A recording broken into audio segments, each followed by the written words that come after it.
গাজী আতাউর রহমানের কড়া হুঁশিয়ারি। সাংবাদিক আসাদুজ্জামান তুহিনের রক্ত বৃথা যেতে দেওয়া হবে না।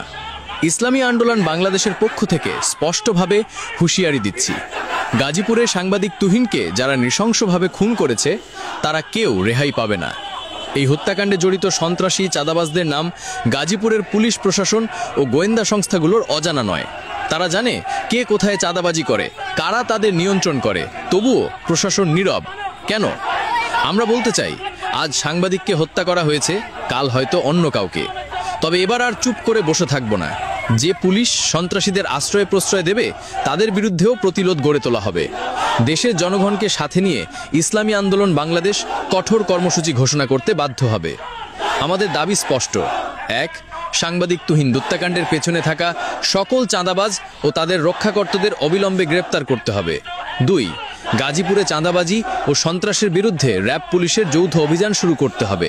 ৩. প্রশাসনের ভিতরে থাকা চাঁদাবাজদের দোষরদের চিহ্নিত করে বিচারের আওতায় আনতে হবে।